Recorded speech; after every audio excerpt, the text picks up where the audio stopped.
Good morning, good afternoon, good evening to wherever you are around the world. Hope everyone's having a good day. Welcome back to another Trucking Diaries episode. This is still episode 2. This is going to be part 2 of a multi-part episode where we're talking everything Star Wars Celebrations. For some context, for those people that are new to this video series, me and Joe do a live stream of Tuesday Night Trucking. It's quite chill, so we tend to talk about a range of topics, and this live stream took place just after Star Wars Celebrations, so I hope you enjoy everything that is Star Wars. But yeah, so yeah, as Snen said, I attended Celebration Friday, Saturday and Sunday. I would have liked to have gone Monday as well, but it was already getting a bit costly at that point, so kind of had to think of my bank balance. I loved every second of it. I went to Celebration for the first time in 2016. That's when it last visited the UK. I think I did the weekend then. But yeah, this, I don't know. I think my feeling is it's got more popular now than it was back then.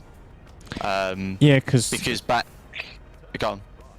I mean, from my perspective, until you mentioned it, I didn't even know it was an actual thing. I'm very ashamed to actually admit that, but I didn't know Celebrations was a thing, and I'm a huge Star Wars fan.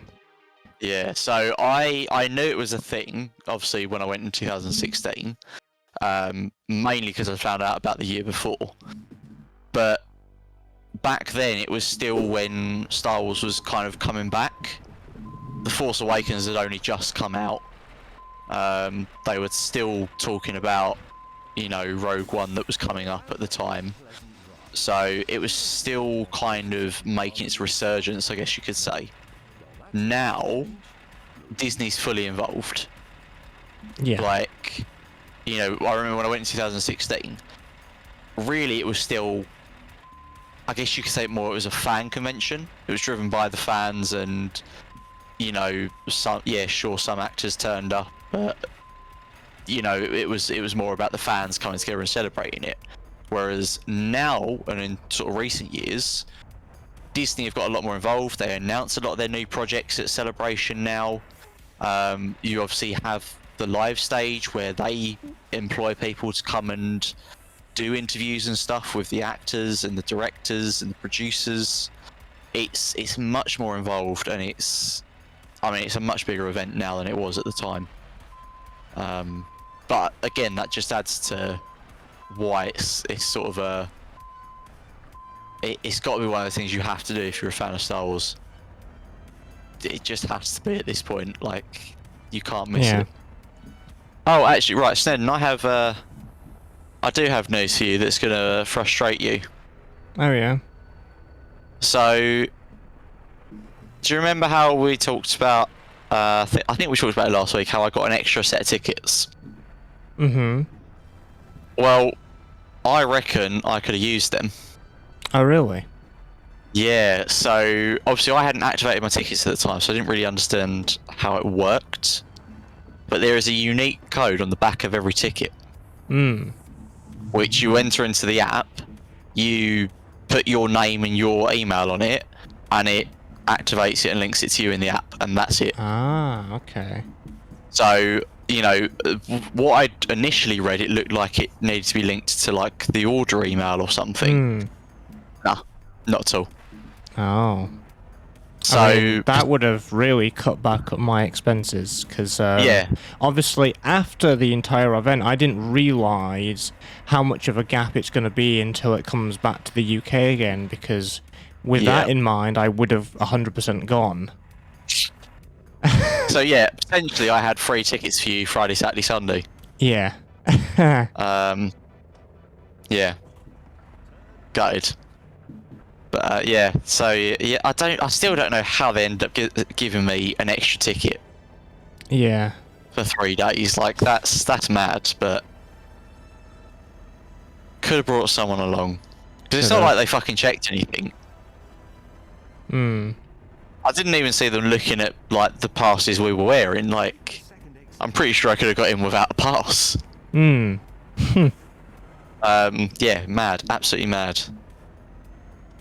But Because I yeah, mean, go on. my friend Tom said he didn't go because he knew nobody else that he knew was going to go. So I was like, well, if I'd gone, he would have gone, and that would have been an extra Star Wars person for us all. Yeah. As well. Like, and I also knew, money was tight, and I was like, not really sure. Course. But obviously, it was the first year of me properly watching it on the live stream and stuff, and after it, I was like, I was so pumped and hyped throughout the entirety of it to the point where I'm like, I should have been there. Yeah. It is full of an entire family of people that like the exact same thing that I like. Because that's what the live stream was saying. It's not just, it's a family. That's the Star Wars fandom. Oh, it definitely is. Definitely is. It's different to a normal convention setting as well. Like, I mean, you've been to cons, right? Yeah, I've been to You know VGX, what it's like, but yeah. it's so much different going to something like Star Wars Celebration because you're all there for the same thing. You all love the same thing. It's a shared experience, and it's like you can see it in the live stream. But obviously, it's different being there. The atmosphere of being there, like at the live stages and the panels and stuff. Oh, it blows you away. Yeah, it kind of like put my faith into Star Wars fans again, because I you always read about Star Wars fans hating on this and that, but when it came to that event, it didn't matter.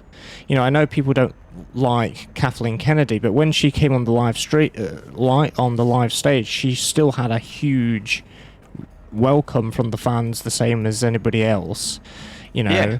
So I'm like, literally anyone. What my conclusion was, anybody that goes to Star Wars Celebration literally doesn't hate anything in Star Wars. That might not actually be true, but it's the vibe that I got, so I'm going with it. Well, this is the thing. Like, we're all there to enjoy it. Like, sure, there might be bits that we don't enjoy as much or whatever, but like, we suck it up because at the end of the day, we all want to enjoy it. We don't want to ruin it for anyone else. We don't want anyone to ruin it for us. And again, you all get caught up in the hype. Yeah. It's new Star Wars content that they're talking about. We all want that. We all want to enjoy it. So, and that's the thing, like, people that want to... Because, I mean, actually, going back a second, talking about the people that complain about X, Y, and Z, no, I don't like this, it's not proper Star Wars. Yeah. They're the vocal minority. Yeah, that's so true. when they start piping up at somewhere like Celebration, everyone else goes, oh, fucking wind your neck in. Yeah. Because no one wants to hear it. We're all having a good time. Let's not be miserable.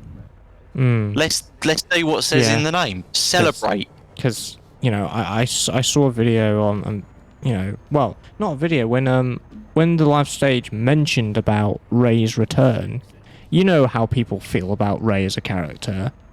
Yeah. But when they mentioned it, huge roar from the crowd. Like no one gives a shit. I mean, I think it's generally accepted that the sequel trilogy is probably the least loved part of the Star Wars universe. But that's the thing, that so were the prequels when they came out. Yeah, and opinions have changed. Give it 10 years. Give it 10 years, and maybe it will be liked a little bit more. I mean, I don't know. I mean, I guess this is a slightly separate point, but I do think the writing was not great. And again, that comes down to the fact that all of the actors have come out in the interviews and said that they kept changing the script or the storyline or the plot like halfway through making the film.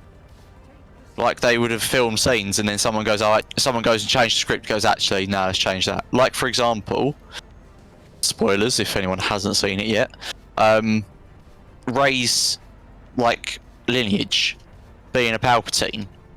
Well, when they started writing episode 9, she was Obi-Wan's daughter. Yeah. And then they went, oh, no, actually, no. In fact, that's not going to work. The film was... She's a descendant of Anakin and Luke, and Luke is her father or something. Oh, no, that's not going to work. No, she's actually a nobody. Oh, no, she's a Palpatine.